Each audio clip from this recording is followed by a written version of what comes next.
Alright everybody, today we're going to be ranking every SMG4 movie because a lot of you liked my ranking SMG4 arcs video, and up until this point I had not actually watched Maggie's Destiny, but I have watched it for this video.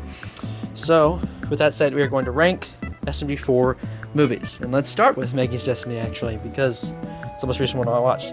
I thought it was very good actually. Yeah, it was different seeing like a sports SMG4 film rather than like horror as it usually is, low key.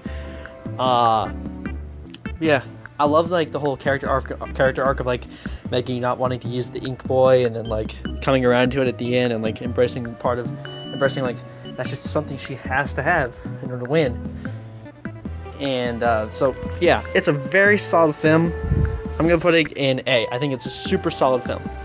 So next we have the SMG4 10-year anniversary special, and I'll be honest, I was kind of like, what the heck is this? Because you think for a movie called the 10-year anniversary special, you would think half of it wouldn't be story driven and really scary and stuff. You think it would all be anniversary themed, but the first half of it was pretty cool.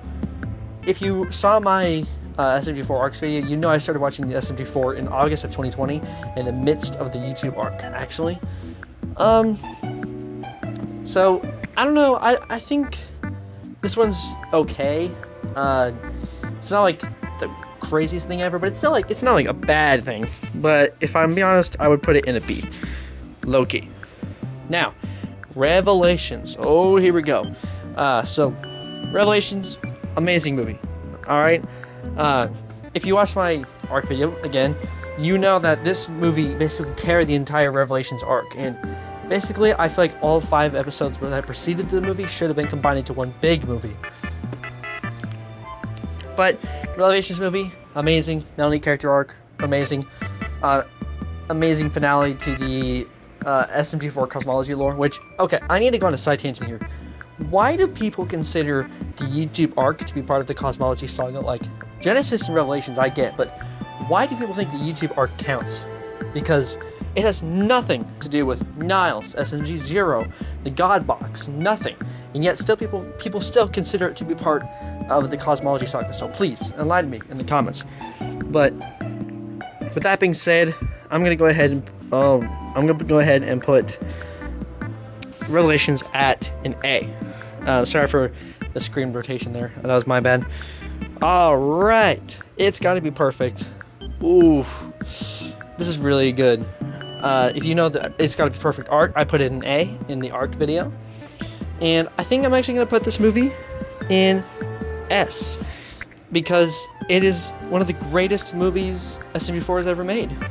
And the thing I love most about it is the whole lesson and message behind it. It's like, it talks all about content creation and like how much pressure people are. You know what? I think this was SMG4's direct response to the first redesigns of WotF after WotF 2022. Because think about it. After WotF 2022, the redesigns got released and everyone clowned on them. They hated them.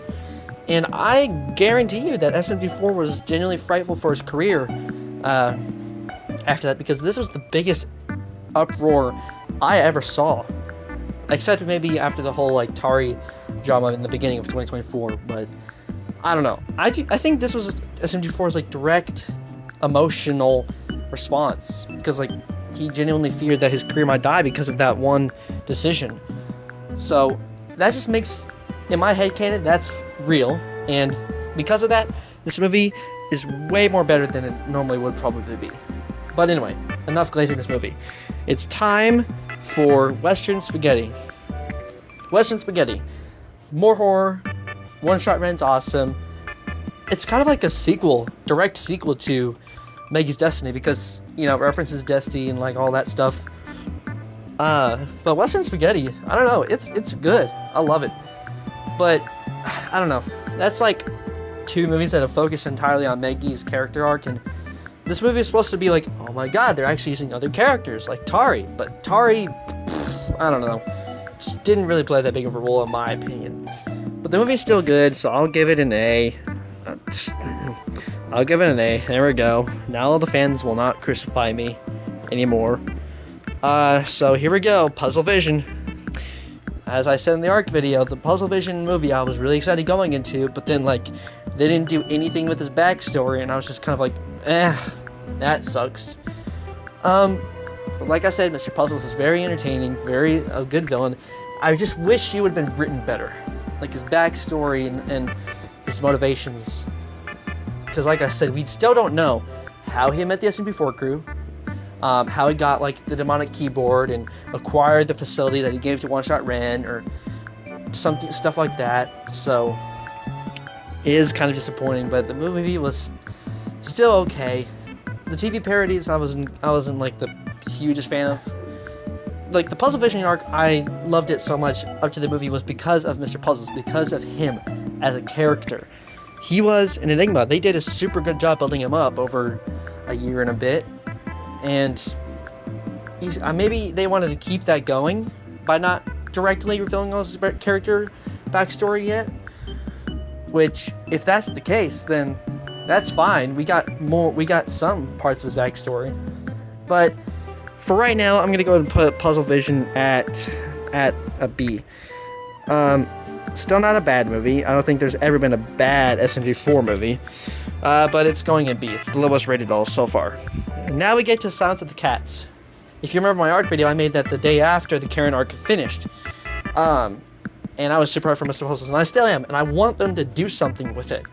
Because, like, the thing that I admired about Puzzle Vision was how quickly they were willing to respond to calls to bring Mr. Puzzles back. Like, I'm sure there's been a lot of outcry for, like, bring Mr. Weapons, Mr. Puzzles, and Marty all together as one team, which I would want personally. And I'm glad they brought Marty back, which shows that, like, they remembered he existed. But anyway, without getting off topic, Silence of the Cats, absolute S. Great movie. Fantastic. You know, I was kind of on the hate bandwagon after WotV 2024 with, you know, like them only using SMG4, Meggy, Mario, and SMG3, like barely using any other characters, just like the writing of the show was not good. But then I was so happy when 2025 came around and they started actually using more characters. If you remember, I spent a whole minute talking about why Mario Gets Lost in Toxico was one of the best episodes of the year. Well, they actually continued Melanie's backstory with Let's Make a Deal, and I genuinely believe Melanie will play some kind of role in the next arc, because they keep putting her up in too many episodes for it to just be a coincidence, which, again, I might be just reading too much into this, but I don't know. It would be interesting for Melanie to finally get a big role again after Revelations. So, with that being said, that is how I would rank every SMG4 movie. I'm sure this is not going to be as controversial as the last video, but I'm still love to hear your thoughts in the comments. Let me know your other thoughts and ideas, and honestly, I love SMG4 at the moment. I know I made the Brain Drain channel to just exclusively talk about like everything I'm interested in, from like music to history to geography, but I love SMG4 at the moment, so I think it just depends what I want to upload on the channel. It just depends on what I'm passionate about. And right now I'm passionate about the SMG4 and the story. I don't know if I'll ever do like SMG4 theories or reactions to the Saturday episodes when they come out. Who knows? But anyway, tangent aside, I definitely was not doing this tangent to get the video over 9 minutes. Teehee. But anyway, that's how I'd rank every SMG4 movie, in my opinion. Make sure to like, subscribe if you enjoyed, and I will see you all in the next video. Bye-bye.